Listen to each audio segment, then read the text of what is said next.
Well, Chris, got to ask you about a home victory. I mean, that's got to be nice getting that monkey off your back.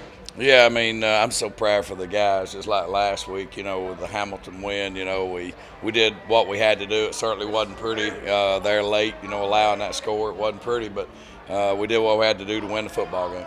There's some people out there who noticed them in the stands too, and just showing you their support. No doubt about it. I mean, there was a huge crowd today. I mean, probably our best crowd of the year. I don't know, but they certainly are loud, and you can hear them, and we certainly are appreciative of it.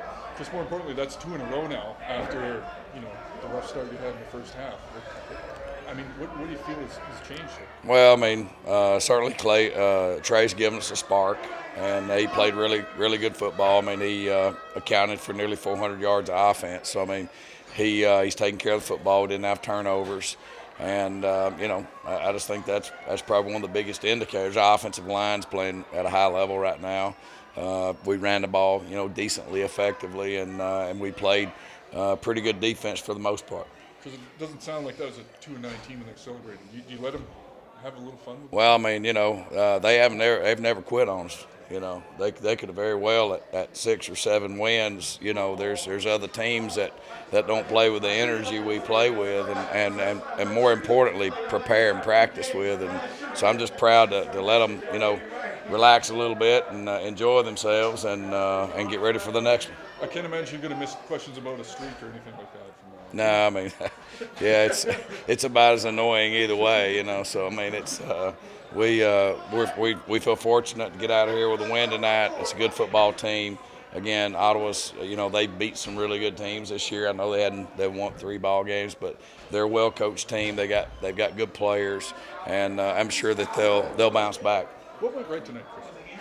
Well, like I say, I thought Trey, played very well. I mean, he got the throw there to Gino, and Gino was able to shrug off the tackle. I thought that was a big critical play, which allowed us to score points. And then good call to open the second half.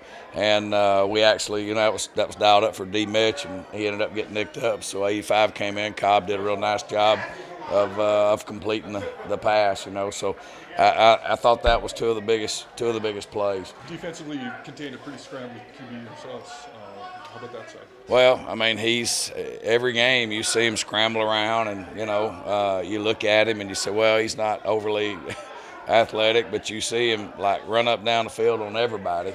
They rush 5, and that's great, but he finds holes and creases and then takes off running. And even tonight, there were a lot of times where we had people assigned to him, and he was still able to make plays. Real work only begins here, Chris. I mean, obviously the Labor Day series is what it is. Well, I mean, we made it make sense, Yeah. Right. Do you start looking at the games remaining and doing the math or that sort of thing? You just look at the next game at this point. You don't change what you do. You just pretty much, we go to prepare, and we know who they are. They know who we are. It's no secret. And there's a lot of coaches and stuff have familiarity on both sides. So it's going to be a really good 2-game series.